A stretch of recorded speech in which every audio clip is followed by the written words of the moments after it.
उत्तराखंड में बेरोजगार युवाओं का प्रदर्शन लगातार जारी है। दरअसल बीते रोज बेरोजगारों पर हुए लाठीचार्ज और गिरफ्तारी को लेकर उत्तराखंड के पूर्व सीएम हरीश रावत ने सरकार पर जमकर हमला बोला और हरीश रावत ने कहा कि सरकार तानाशाही पूर्ण रवैया अपनाए हुए है। जबकि बेरोजगार युवाओं की छोटी सी मांग है कि जब तक पेपर लीक मामले में जांच नहीं हो जाती तब तक उत्तराखंड सरकार परीक्षाओं को रद्द करे। लेकिन सरकार हठ धर्मिता पर अड़ी हुई है और अपनी मनमानी कर रही है। अरे नौजवानों को मारोगे, पीटोगे, इस तरीके से बर्बर तरीके से उन पर आपराधिक मुकदमे लगाओगे और अभी वो बॉबी पवार और दूसरों का पता नहीं है, तो हम लोग कैसे चुप रह सकते हैं? यदि चुप रहेंगे तो इसका अर्थ है हम इस धरती के साथ न्याय नहीं कर रहे हैं, अपने भविष्य के साथ न्याय नहीं कर रहे हैं। ये लड़ाई है। मैं कांग्रेस को बहुत बधाई देना चाहता हूँ कि उन्होंने ये बात उठाई और अपना आक्रोश व्यक्त किया। उस आक्रोश को कांग्रेस ध्वनि देगी। तुम जेल ले जाते हो, जेल ले जाओ, मारते हो तो मारो, जो कुछ करते हो, लेकिन नौजवानों के भविष्य के साथ खिलवाड़ करोगे तो हम लड़ेंगे। इससे ज़्यादा मैं इतनी अपील करना चाहता हूँ मुख्यमंत्री से, स्वयं हस्तक्षेप करें, बॉबी पवार और दूसरे नौजवानों को बुलाएं और उनसे बातचीत करें और बातचीत करके जो उनकी मांग है मान करके सारे सिस्टम को ठीक करें और परीक्षा करवाएं। तुम लाठी मारोगे, नौजवानों को पीटोगे, उनको जेल भेजोगे, उन पर आपराधिक मुकदमे लगाओगे तो हम चुप रहेंगे? क्यों चुप रहेंगे हम भाई? मुझे बताओ क्यों चुप रहेंगे?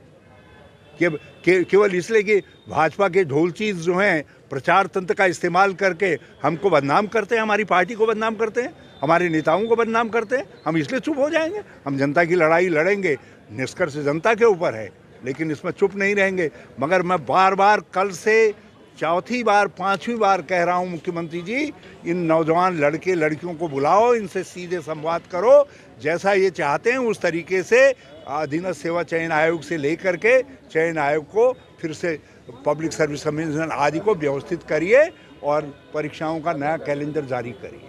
वहीं सीएम धामी ने कांग्रेस पर हमला बोलते हुए कहा कि पूरे देश के साथ उत्तराखंड में भी कांग्रेस ने अपनी राजनीतिक जमीन खो दी है।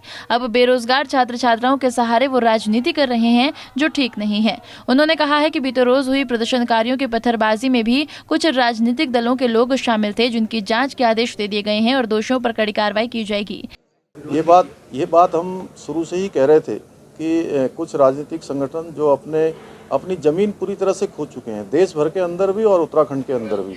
अब छात्रों और छात्राओं को आगे करके उनके कंधों पर बंदूक रखकर वो कहीं ना कहीं इस प्रकार का काम कर रहे हैं। जैसा कल देखा कि कुछ लोग छात्रों के रूप में उस बीच में आ गए और बीच में आकर उन्होंने जिस प्रकार से पत्थर फेंके हैं, जिस प्रकार से हिंसात्मक उस आंदोलन की तरफ ले गए हैं, ये निश्चित रूप से दुर्भाग्यपूर्ण है।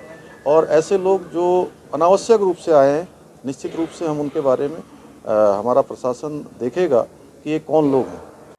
सीएम पुष्कर सिंह धामी ने सड़कों पर प्रदर्शन कर रहे बेरोजगार परीक्षार्थियों को विश्वास दिलाते हुए कहा कि राज्य सरकार युवाओं के साथ कोई भी अन्याय नहीं होने देगी। सीएम धामी ने कहा कि जैसे ही राज्य सरकार को भर्ती परीक्षाओं में पेपर लीक का पता चला, वैसे ही हमने भर्ती परीक्षाओं को दोबारा करने का निर्णय लिया ताकि छात्रों के साथ कोई अन्याय न हो सके।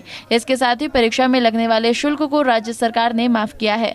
उन्होंने कहा है कि परीक्षा के दिन सभी परीक्षार्थियों को रोडवेज की बसों से मुफ्त सफर का भी सरकार ने आदेश दिया है। सीएम धामी ने कहा है कि हमारी सरकार पूरी तरह से छात्र छात्राओं के साथ है और हम सभी छात्र छात्राओं से निवेदन करते हैं कि वो प्रदर्शन छोड़ परीक्षाओं की तैयारी में लग जाएं और अपने भविष्य पर ध्यान दें। प्रदर्शन हुआ सर, उसको लेके आपने मजिस्ट्रियल जांच के आदेश दिए सर?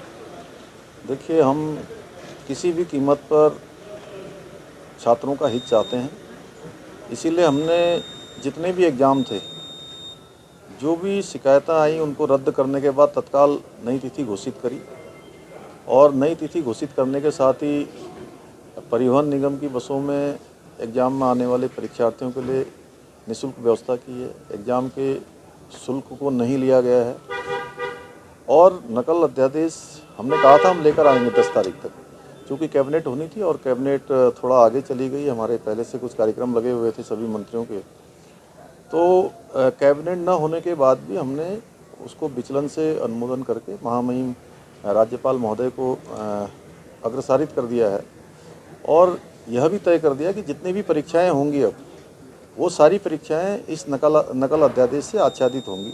उसमें जो प्रावधान किए हैं 10 साल तक की जो कैद है, इसके अलावा सारी संपत्ति जब्त करने का है और परीक्षार्थी जो उसमें भाग लेने वाले होंगे, अगर वो इसमें पकड़े जाते हैं तो उनको अगले 10 वर्षों तक किसी भी परीक्षा में भाग लेने का कोई अवसर नहीं होगा। इसको हमने सबसे सख्त कानून जो हो सकता था वो बनाने का प्रावधान किया है। इसलिए हम छात्रों से भी कहना चाहते हैं कि हमारे छात्र छात्राएं, बेटे बेटियां सभी को मैं विश्वास दिलाता हूं कि वो किसी भी ऐसे उस पर न जाएं कि अन्यथा उनको जो है जो परीक्षाएं होने वाली हैं उनकी तैयारियां करें, उन तैयारियों में लग जाएं और सभी परीक्षाएं पारदर्शी होंगी, निष्पक्ष होंगी। दरअसल उत्तराखंड में भर्ती परीक्षाओं में धांधली का मामला लगातार गर्मा रहा है। आंदोलनकारी छात्रों पर लाठीचार्ज के बाद माहौल बिगड़ गया है। प्रदेश के विभिन्न इलाकों में मामले को लेकर छात्र सड़कों पर उतर आए हैं। छात्रों के आक्रोश को देखते हुए राजनीति भी शुरू हो गई है। पंजाब केसरी टीवी के लिए देहरादून से आशीष रमोला की रिपोर्ट। हमसे जुड़े रहने के लिए हमारे YouTube चैनल को सब्सक्राइब करें और नई वीडियो की नोटिफिकेशन के लिए बेल आइकॉन को दबाएं। अगर आप ये वीडियो Facebook पर देख रहे हैं तो लाइक जरूर करें और ज्यादा से ज्यादा शेयर करें। धन्यवाद।